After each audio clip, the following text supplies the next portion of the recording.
ಯಾಕೋ ಇಂಗ್ಲೀಷಲ್ಲಿ ಮಾತಾಡೋಕ್ಕೆ ನನಗೆ ಯಾಕೋ ಒಳಗೇನೆ ಹೆದರಿಕೆ ಸ್ಟಾರ್ಟ್ ಆಗಿದೆ. ನಾನು ಮಾತಾಡ್ತಿರೋದು ಕರೆಕ್ಟೋ ಇಲ್ವೋ ಅಂತ ಅನಿಸಿದ್ರೆ, ನಾನು ಪದಗಳು ಬಳಕೆ ಮಾಡ್ತಿರೋದು ಕರೆಕ್ಟಾ, ಪ್ರೊನೌನ್ಸಿಯೇಷನ್ ಕರೆಕ್ಟಾ, ವರ್ಡ್ಸ್ ಕರೆಕ್ಟಾ, ಅವ್ರು ಕೇಳಿದ ಪ್ರಶ್ನೆಗೆ ನಾನು ಉತ್ತರ ಕೊಡ್ತಿರೋದು ಕರೆಕ್ಟಾ? ಅಯ್ಯೋ, ಇಷ್ಟೊಂದೆಲ್ಲ ತಲೆನೋವಿದೆಯಾ? ಎಷ್ಟು ಪ್ರಾಕ್ಟೀಸ್ ಮಾಡೋದು? ದಿನಕ್ಕೆ ಎಷ್ಟು ಅವರ್ ಕೂತ್ಕೊಳ್ಬೇಕು ಇಂಗ್ಲೀಷ್ ಪ್ರಾಕ್ಟೀಸ್ ಮಾಡೋಕ್ಕೆ? ಎಷ್ಟು ಚಾನೆಲ್ಗಳನ್ನ ನಾನು ಅಬ್ಸರ್ವ್ ಮಾಡಬೇಕು, ಚಾನೆಲ್ಗಳು ನೋಡಬೇಕು? ಇಷ್ಟೆಲ್ಲ ನಿಮ್ಮ ತಲೆಯಲ್ಲಿ ತಲೆ ಬಿಸಿ ಇದೆ ಅಲ್ವಾ? Welcome to learn with Hema Kannada YouTube ಚಾನಲ್ಗೆ. ನಾನಿವತ್ತು ಇದಕ್ಕೆಲ್ಲ ಒಂದು ಸೊಲ್ಯೂಷನ್ ಕೊಡ್ತೀನಿ. ಫಸ್ಟ್ ಆಫ್ ಆಲ್, ಒಂದು ಚಾನಲ್ನ ಸೆಲೆಕ್ಟ್ ಮಾಡ್ಕೊಳ್ಳಿ. ಈ ಚಾನಲಲ್ಲಿ ನಿಮಗೆ ಪರ್ಫೆಕ್ಟಾಗಿ ಹೇಳ್ಕೊಟ್ರೆ ಅಥವಾ ಹೇಳ್ಕೊಡ್ತಿದ್ದಾರೆ ಅಂತಿದ್ರೆ ದಯವಿಟ್ಟು ಆ ಚಾನಲ್ನ ಸಬ್ಸ್ಕ್ರೈಬ್ ಮಾಡ್ಕೊಳ್ಳಿ. ಓಕೆನಾ? ಎಲ್ಲದಕ್ಕಿಂತ ಮುಂಚೆ ನಿಮ್ಮ ಮೊಬೈಲ್ನ, ನಿಮಗೆ ಈ ಚಾನಲ್ಲು ಇಷ್ಟ ಆಯಿತು ಅಂದರೆ ನಿಮ್ಮ ಮೊಬೈಲ್ನ ಹಾರಿಸಾಂಟಲ್ ಇಟ್ಕೊಂಡು ಅದನ್ನು ಕ್ವಾಲಿಟಿ ಚೆಕ್ ಮಾಡ್ಕೊಳ್ಳಿ. ಕ್ವಾಲಿಟಿ ಚೆಕ್ ಮಾಡಿಬಿಟ್ಟು 1080 ಕ್ವಾಲಿಟಿನ ಇಟ್ಕೊಂಡು ವೀಡಿಯೋನ ವಾಚ್ ಮಾಡಿ. ಎರಡನೇದಾಗಿ, ನಿಮ್ಮಲ್ಲಿ ನಿಮಗೆ ಕಾನ್ಫಿಡೆನ್ಸ್ ಇರಬೇಕು.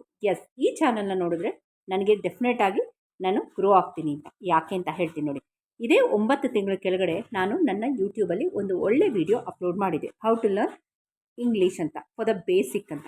ಅದು ಈಗ 10K ಇಂದ 11K ಓಡಿದೆ, ಮೋರ್ ದೆನ್ 11K ಓಡಿದೆ. ಸೊ ಇದು ನಾನು ಹೆಮ್ಮೆಯಿಂದ ಹೇಳ್ಕೊಡ್ತೀನಿ. ನನ್ನ ಸ್ಟಾರ್ಟಿಂಗ್ ಚಾನಲ್ ಅದು. ಸೊ ಕಾರಣಾಂತರಗಳಿಂದ ನಾನು ಮಧ್ಯ ವೀಡಿಯೋಸ್ ಹಾಕೋದು ಬಿಟ್ಬಿಟ್ಟೆ, ಫಾರ್ ಪರ್ಸ್ನಲ್ ರೀಸನ್ಸ್. ಮತ್ತೆ ಸ್ಟಾರ್ಟ್ ಮಾಡಿದ್ದೀನಿ. ನಿಮ್ಗೆ ಏನಾರ ಇಂಟ್ರೆಸ್ಟ್ ಇದೆ ಅದರದ್ದು ಡಿಸ್ಕ್ರಿಪ್ಷನಲ್ಲಿ ನಾನು ಕೊಡ್ತೀನಿ. ಯಾಕೆ ಈ ಮಾತು ಹೇಳ್ತಿದ್ದೀನಿ ಅಂದರೆ, ಇವತ್ತೊಬ್ಬರು ಸಬ್ಸ್ಕ್ರೈಬರ್ ಸಿಕ್ಕಿದ್ರು ನನಗೆ. ಮೇಡಮ್, ನಾನು ನಿಮ್ಮ ಸಬ್ಸ್ಕ್ರೈಬರ್ ಅಂತ ನನ್ನ ನೋಡಿ ಮಾತಾಡ್ಸಿದ್ರು, ಬಟ್ ನಾನು ಅವ್ರ ಹತ್ರ ಇಂಗ್ಲೀಷಲ್ಲೇ ಮಾತಾಡಿದೆ. ಯಾಕೆ ಅಂದರೆ ನನಗೆ ಅವರ ಇಂಗ್ಲೀಷ್ ಲೆವೆಲ್ ಬೇಕಾಗಿತ್ತು. ಅವ್ರಿಗೆ ಹೇಳಿದೆ, ನೀವು ತಪ್ಪಾದರೂ ಚಿಂತೆ ಇಲ್ಲ, ಇಂಗ್ಲೀಷಲ್ಲಿ ಮಾತಾಡಿ ಅಂತ. ಸೊ ಅವರು ಮಾತಾಡಿದ ಇಂಗ್ಲೀಷ್ ನನಗೆ ನಿಜವಾಗ್ಲೂ ಖುಷಿ ತಂತು. 80 ಭಾಗದಷ್ಟು ಇಂಗ್ಲೀಷ್ ಕಲ್ತಿದ್ದಾರೆ ಅವರು. ಓಕೆನಾ?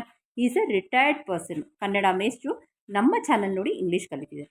ಬನ್ನಿ ಇವತ್ತಿನ ಕ್ಲಾಸ್ಗೆ ಹೋಗೋಣ. Welcome to my channel. ಇವತ್ತು ತುಂಬ ಇಂಪಾರ್ಟೆಂಟ್ ಸಬ್ಜೆಕ್ಟ್ ಮಾಡ್ತಾ ಇದ್ದೀನಿ. ಅದರಲ್ಲಿ ಯಾವ ಟಾಪಿಕ್ ಅಂತಂದರೆ ಸರ್ವನಾಮ ಮಾಡ್ತಾ ಇದ್ದೀನಿ. It is called as pronouns. Pronouns ಅಂದರೆ ನಾನು ನಿಮ್ಗೆ ಆಗಲೇ ಹೇಳ್ಕೊಟ್ಟಿದ್ದೀನಿ. ಐ, ಈ, ಶಿ, ಹಿಟ್ ಅಂದರೆ ಏನು, ವಿ ಅಂದರೆ ಏನು, ಯು ಅಂದರೆ ಏನು, ದೇ ಅಂದರೆ ಏನು, ದೋಸ್ ಅಂದರೆ ಏನು. ಓಕೆನಾ? ಸೊ ಇವತ್ತು ಸಬ್ಜೆಕ್ಟ್ ಅಂದರೆ ಏನಪ್ಪ, ಇದನ್ನೆಲ್ಲ ನಾನು ಸಬ್ಜೆಕ್ಟ್ ಅಂತ ಹೇಳ್ಕೊಟ್ಟಿದ್ದೀನಿ ಪ್ರತಿಯೊಂದು ಕ್ಲಾಸಲ್ಲೂ. ಓಕೆನಾ? ಸೊ ಐ, ಈ, ಶಿ, ಹಿಟ್ ಅಂದರೆ ಐ ಅಂದರೆ ನಾನು, ಹಿ ಅಂದರೆ ಅವನು, ಶಿ ಅಂದರೆ ಅವಳು, ಇಟ್ ಅಂದರೆ ಅದು. ಇದಿಷ್ಟು ಆಮ್ ಆಯಿತು. ಓಕೆನಾ? This is called as is. ಈ ಥರ ಬರೆದಾಗ ನಿಮಗೂ ಒಂದು ಕ್ಲಾರಿಟಿ ಬರುತ್ತೆ. ಯಾರಾದರೂ ಫಸ್ಟ್ ಟೈಮ್ ನನ್ನ ಚಾನಲ್ನ ವಿಸಿಟ್ ಮಾಡಿ ಇಂಗ್ಲೀಷ್ ಕಲಿಬೇಕು ಅನ್ನೋರಿಗೆ. ವಿ ಅಂದರೆ ನಾವು, ಯು ಅಂದರೆ ನೀವು, ದೇ ಅಂದರೆ ಅವರು, ದೋಸ್ ಅಂದರೆ ಅವು. Is it clear? ಸರ್ವನಾಮ, that is the pronoun I am doing today. Am ಇದನ್ನೇ, ಇಸ್ ಆಮ್ ಇದನ್ನೇ, ಇಸ್ ಅಂದ್ರೇನು, ಇದೆ, ಇದ್ದಾನೆ, ಆರ್ ಇದ್ದಾರೆ, ಇವೆ. ಓಕೆನಾ? ಇಲ್ಲಿ ಸಬ್ಜೆಕ್ಟ್ ಬರೆದಿದ್ದೀನಿ. I, he, she, it, would, ಇದೆಲ್ಲ ಸಬ್ಜೆಕ್ಟ್. ಅದರ ಕನ್ನಡದಲ್ಲಿ ಏನಂತಾರೆ ಅನ್ನೋದು. ಆಮ್ ಯಾವಾಗ ಯೂಸ್ ಮಾಡ್ತಾರೆ, ಇಸ್ ಯಾವಾಗ, ಅರ್ ಯಾವಾಗ ಅಂತ ಗೊತ್ತಿದೆ, ಆರ್ ಯಾವಾಗ ಅಂತ ಗೊತ್ತಿದೆ ನಿಮಗೆ. ಸೊ ಫಸ್ಟ್ ಸೆಂಟೆನ್ಸ್ ತಗೊಳ್ಳೋಣ ಈಗ.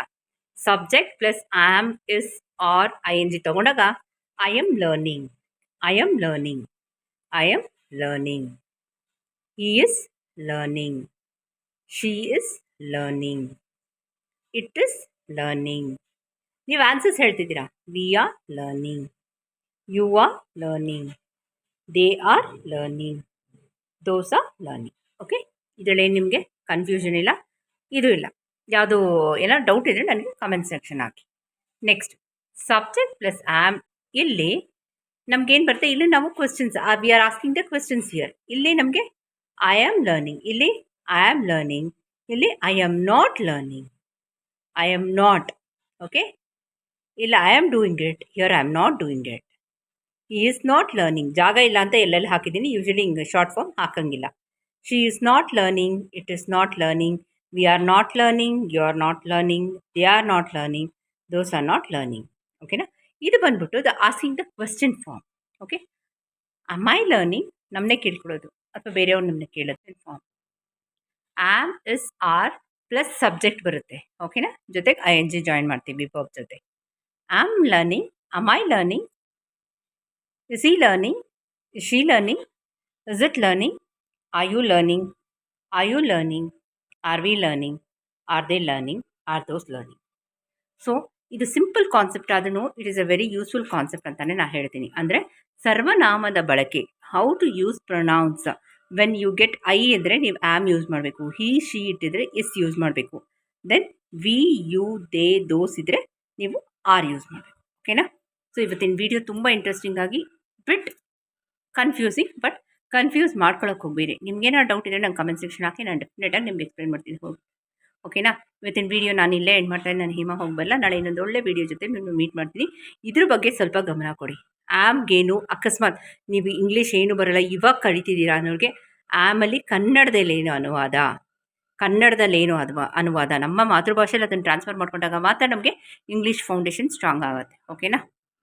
ಅವರು ಒಂದು ಟೀಚರ್ ಆಗಿ ನನ್ನ ನೋಡಿಬಿಟ್ಟು ನಿಮ್ಮ ಚಾನಲ್ ತುಂಬ ಚೆನ್ನಾಗಿದೆ ಅಂತ ನನ್ನ ಗುರುತಿಸಿ ನನ್ನ ಮಾತಾಡಿದ್ದಕ್ಕೆ thank you so much sir. ನಾನು ತುಂಬ ಚಿರಋಣಿ. ಇದೇ ಥರ ನನಗೆ ಫೀಡ್ಬ್ಯಾಕ್ ಕೊಡಿ ಅಂತ ಹೇಳ್ತಾ ಇವತ್ತಿನ ವಿಡಿಯೋ ಇಲ್ಲೇ ಎಂಡ್ ಮಾಡಲ್ಲ. ನಾನು ಇದೇ ಥರ ನನಗೆ ಫೀಡ್ಬ್ಯಾಕ್ ಕೊಡಿ. ನಮ್ಮ ಸಬ್ಸ್ಕ್ರೈಬರ್ ನಮ್ಮನ್ನ ನೋಡಿ ಮಾತಾಡ್ಸಲ್ಲ ಆಗೋ ಖುಷಿ ನನಗೆ ಯಾವುದ್ರಲ್ಲೂ ಸಿಗಲ್ಲ ಅಂತ ಹೇಳ್ತಾ, ಇವತ್ತಿನ ವಿಡಿಯೋಲಿ ನಿಮ್ಗೆ ಏನಾದ್ರು ಡೌಟ್ ಇದ್ದರೆ ನಂಗೆ ಕಮೆಂಟ್ ಸೆಕ್ಷನ್ ಹಾಕಿ ಅಂತ ಹೇಳ್ತಾ, ಎಲ್ಲರಿಗೂ ನಮಸ್ಕಾರ. ಜೈ ಕರ್ನಾಟಕ. ಹೋಗ್ಬಲ್ಲ. Thank you.